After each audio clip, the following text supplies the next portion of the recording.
Forward students discuss कर लेते हैं थॉरली के सॉल्युबिलिटी का क्या कॉन्सेप्ट है और उससे रिलेटेड स्टूडेंट्स जो हम ग्राफ प्लॉट करते हैं, जिनको हम सॉल्युबिलिटी कर्व्स के तौर पे देखते हैं, वो कैसे आप दिखते हैं और उनको डिफरेंशिएट कैसे कर सकते हैं।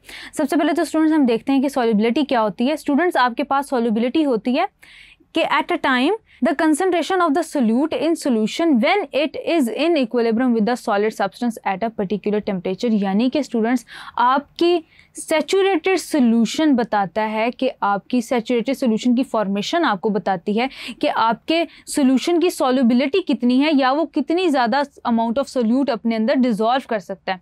For example, a saturated solution of sodium in water at 0 degree Celsius contains 35.7 gram of NaCl in 100 grams of water. That it means the solubility of NaCl in water at 0 degree Celsius is 35.7 पर 100 grams.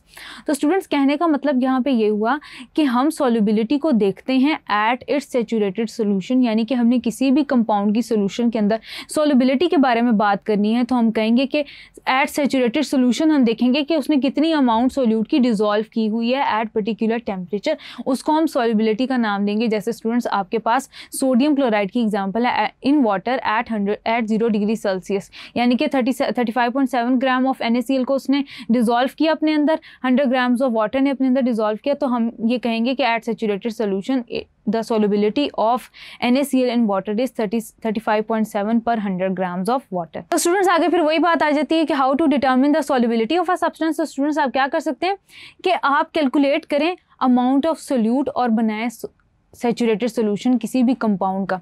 यानी कि students आपने क्या करना है, for example आपने NaCl की solubility पता करनी है कि वो 35.7 कब होती है, तो स्टूडेंट्स आप क्या करेंगे कि आप सोल्यूट ऐड करते जाएंगे in the particular amount of solvent. यानी कि स्टूडेंट्स आप तब तक ट्राई करते रहेंगे जब तक आपके पास सैचुरेटेड सोल्यूशन नहीं बन जाता। एट दी एंड आपको पता होगा कि अमाउंट ऑफ सोल्यूट आपके पास कितना है, उसके थ्रू आप ये बता सकेंगे कि आपके सब्सटेंस की सॉल्युबिलिटी कितनी है आपके पर्टिकुलर सॉल्वेंट के अंदर, जिसके थ्रू स्टूडेंट्स हमें सॉल्युबिलिटी पता चल जाएगी। देन स्टूडेंट्स देखते हैं कि हमारे पास सॉल्युबिलिटी कर्व्स क्या होते हैं। स्टूडेंट्स मैंने इस टॉपिक के स्टार्ट में पर्टिकुलरली बोला था कि ये हमारे पास कुछ ग्राफ्स होते हैं जो कि हमें सॉल्युबिलिटी के ट्रेंड के बारे में बता रहे होते हैं। यानी कि students a curve that is drawn between solubility and temperature is called as solubility curve. यानी कि स्टूडेंट्स ऐसा ग्राफ या ऐसा कर्व जो कि रिलेट कर रहा हो सॉल्युबिलिटी और टेम्परेचर को आपस में, कि दोनों का क्या आपस में रिलेशनशिप है, उसको हाईलाइट कर रहा हो, तो उसको हम सॉल्युबिलिटी कर्व कहते हैं। Students it show the effect of temperature on the solubility of a substance. यानी कि स्टूडेंट्स आपके पास दो तरह के सॉल्युबिलिटी कर्व्स आते हैं, वन बाय वन इनको डिस्कस करते हैं। सबसे पहले तो स्टूडेंट्स आपके पास आता है कॉन्टिन्यूस सॉल्युबिलिटी कर्व और आता है डिसकॉन्टिन्यूस सॉल्युबिलिटी कर्व। सबसे पहले तो स्टूडेंट्स हम नॉर्मल सॉल्युबिलिटी जो कर्व्स हैं जिनके साथ हम डील कर रहे होते हैं उनको डिस्कस कर लेते हैं। स्टूडेंट्स नॉर्मली ये होता है कि with the increase in temperature आपका जो डिसोल्यूशन का प्रोसेस है वो ज़्यादा फास्ट हो जाता है, लाइक वी डिस्कस्ड अर्लियर। यानी कि स्टूडेंट्स जैसे ही आप टेम्परेचर बढ़ाते हैं किसी भी सोल्यूशन का, तो क्या होता है कि वो ज़्यादा सोल्यूबल हो जाता है आपका solute particular amount of solvent के अंदर। एज अ रिजल्ट यानी कि स्टूडेंट्स आपका जो सोल्यूशन है वो ज़्यादा यूनिफॉर्म तरीके से अच्छा बन जाता है। तो स्टूडेंट्स ऐसा कर्व जो कि आपको रिलेट कर रहा हो टेम्परेचर को और सॉल्युबिलिटी को, तो उसको आप कहेंगे सॉल्युबिलिटी कर्व। अब स्टूडेंट्स कॉन्टिन्यूस इसलिए कहेंगे कि कॉन्टिन्यूसली जैसे जैसे आप टेम्परेचर बढ़ाते चले जा रहे हैं स्टूडेंट्स, आपका जो ग्राफ है या आपका जो कर्व है वो इंक्रीज करता चला जा रहा है, यानी कि स्टूडेंट्स उसकी सॉल्युबिलिटी इंक्रीज करती चली जा रही है। इसलिए आपके पास जो ग्राफ है स्टूडेंट्स वो आपके पास डिफरेंट तरह के आ रहे हैं।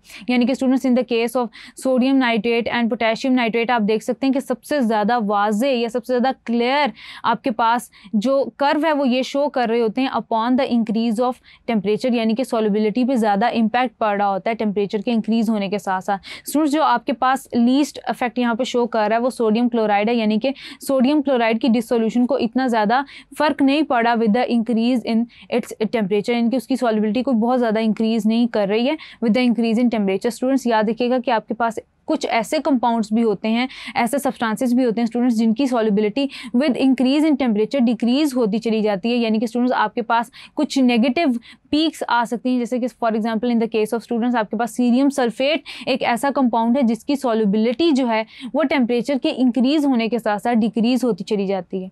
देन स्टूडेंट्स मूविंग फॉरवर्ड हम देखते हैं कि हमारे पास डिसकॉन्टिन्यूस सॉल्युबिलिटी कर्व्स क्या होते हैं। तो स्टूडेंट्स याद रखिएगा कि डिसकॉन्टिन्यूस सॉल्युबिलिटी कर्व्स हमारे पास उस केस में आते आते हैं जिस केस में स्टूडेंट्स आपके कंपाउंड के साथ वाटर मॉलिक्यूल्स अटैच्ड होते हैं। यानी कि स्टूडेंट्स सबसे पहले क्या होता है कि जब आप हीट करते हैं ऐसे कंपाउंड्स को जिनके साथ मॉलिक्यूल्स ऑफ क्रिस्टलाइजेशन या वाटर मॉलिक्यूल्स अटैच्ड होते हैं, लाइक स्टूडेंट्स आपके पास आ जाता है calcium chloride hexahydrate, then students आपके पास आ जाता है sodium sulphate decahydrate, then students आपके पास आ जाता है calcium chloride hydrate, then students आपके पास टेट्राहाइड्रेट आ जाते हैं। बिल्कुल इसी तरह स्टूडेंट्स आपके पास कॉपर सल्फेट पेंटाहाइड्रेट। तो स्टूडेंट्स ये तमाम आपके पास डिसकंटिन्यूअस सॉल्युबिलिटी कर्व्स देंगे विद ब्रेक्स। अब स्टूडेंट्स ये ब्रेक्स क्यों आते हैं? सबसे पहले तो स्टूडेंट्स याद रखिएगा कि आपके पास कुछ कंपाउंड्स ऐसे होते हैं जो कि क्रिस्टलाइज करते वक्त अपने हॉट सैचुरेटेड सोल्यूशन में से अपने स्ट्रक्चर के अंदर कुछ वाटर मॉलिक्यूल्स को अरेंज कर लेते हैं। वो वाटर मॉलिक्यूल्स स्टूडेंट्स उनके स्ट्रक्चर का हिस्सा बन जाते हैं, जिसकी वजह से स्टूडेंट्स क्या होता है कि जब हम ऐसे क्रिस्टल्स को वाटर के अंदर सॉल्यूबलाइज करने की कोशिश करते हैं या स्टूडेंट्स हम उनको जब सॉल्यूबल करने की कोशिश करते हैं तो स्टूडेंट्स सबसे पहले होता ही है कि उनका वाटर पार्ट सॉल्यूबल होता है, जिसकी वजह से एक ब्रेक आता है। देन स्टूडेंट्स वो फर्दर जो है वो सॉल्युबिलिटी उनकी इंक्रीज होती चली जाती है, जिसकी वजह से स्टूडेंट्स ऐसे कर्व्स के अंदर आपको ब्रेक देखने को मिलते हैं।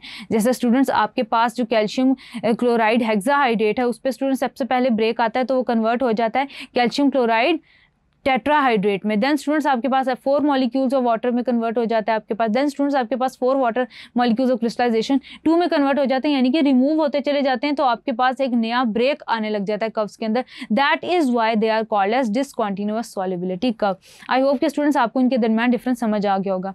मूविंग फॉरवर्ड स्टूडेंट्स आगे हम डिस्कस करते हैं उन प्रॉपर्टीज को थॉरली डिस्कस करते हैं जो कि आपके पास नंबर ऑफ सोल्यूट पार्टिकल्स पर डिपेंड कर रही होती हैं। Thank you.